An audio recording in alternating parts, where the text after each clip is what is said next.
This is just from this morning. The raspberries are loaded. So today I am making raspberry jam. And this jam just needs 3 ingredients: raspberries, sugar, and lemon juice. Sorted through my berries, and I have about 10 cups of berries or 3 pounds of berries. And I just sort through them, remove any of the stems or anything else, or discard any that might not look right. I do try to get a variety of the really nice, ripe, juicy ones that have the maximum amount of flavor. I do also try to get a few that are just slightly underripe. You can see the difference between these 2 berries. This one's really nice and deep red, and this is a lighter color. These slightly underripe berries have more natural pectin, which just means that's going to help my jam set up.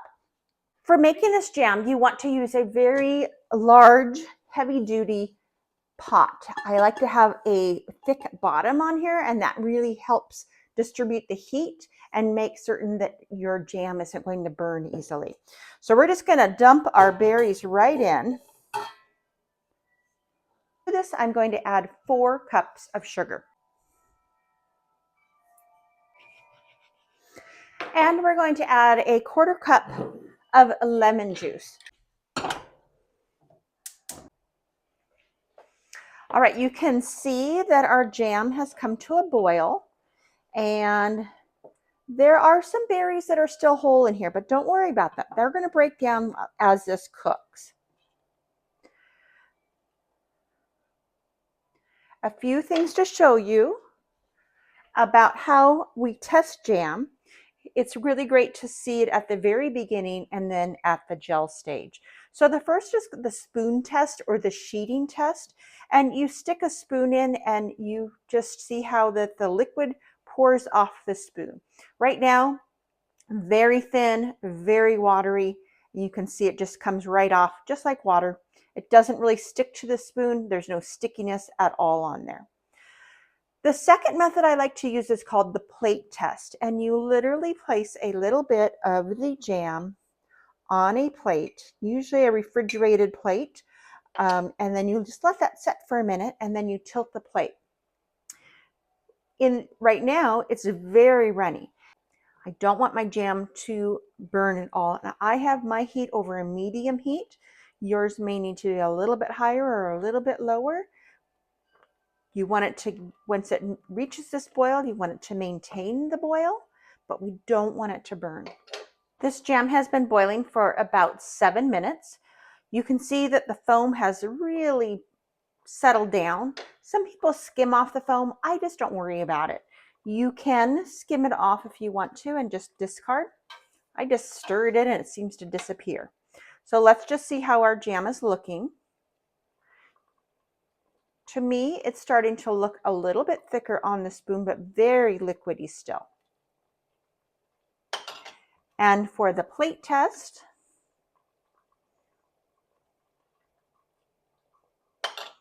give it a second to just set.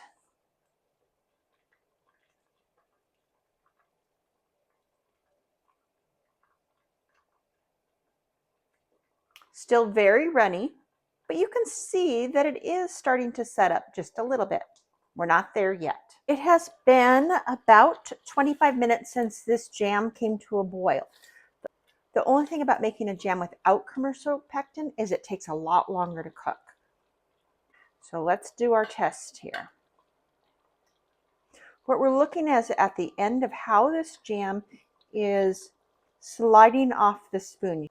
Let's see if I can show you a better angle of the sheeting.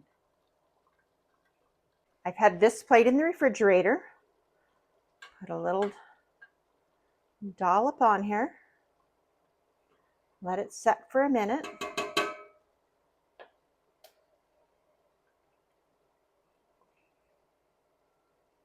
And you can see that it pours a little bit, but it's very thick.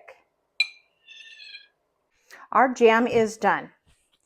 You can see there's that last plate test. It's still holding its shape. It hasn't moved at all.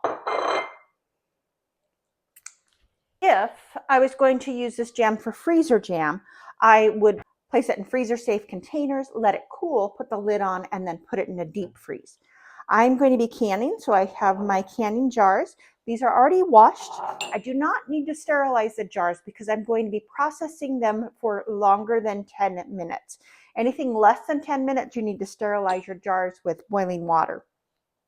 So what I'm going to do is fill my jars, leaving a 1/4 inch headspace. So that is the amount from the top of the jar to the top of the jam. I want 1/4 of an inch.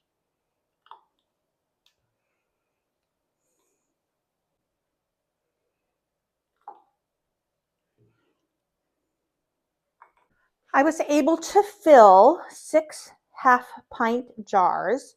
Sometimes it's just a little under 6, and so if I have a jar that's not quite filled, that's one that I put in my refrigerator and eat right away. I'm just using a damp paper towel to wipe off the rim of these jars. You want to make certain that there's nothing on the rim because that can help prevent the jars from sealing. I have my lids. These have just been washed in warm soapy water.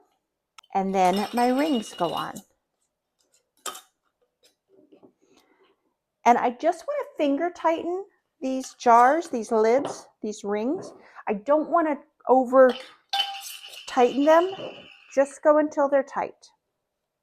These will go into my water bath canner and get processed for 15 minutes. But I do have to adjust for my altitude here because I am just about 2,000 feet.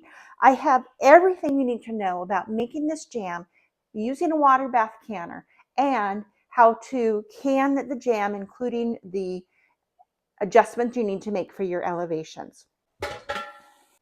And these go right in.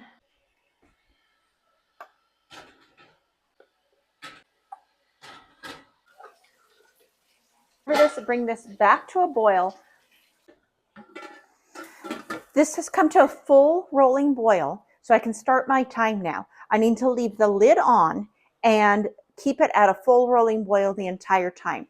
Going to process for 15 minutes for pints or half pints, and I'm going to add an additional time for my elevation. So for me, I'm going to add 5 minutes, so a total of 20 minutes to process.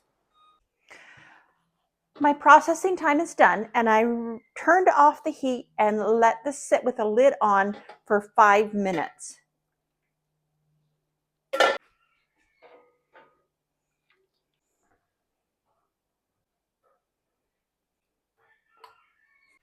Our jam is fully finished, except we have to wait until these jars cool completely before we test the seals.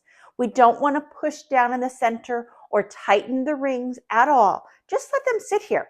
A good 12 hours is what this needs before we check them. This complete recipe for raspberry jam, including how to process it using a water bath canner, all of the timing and elevation adjustments, is available on my website, Beyond the Chicken Coop.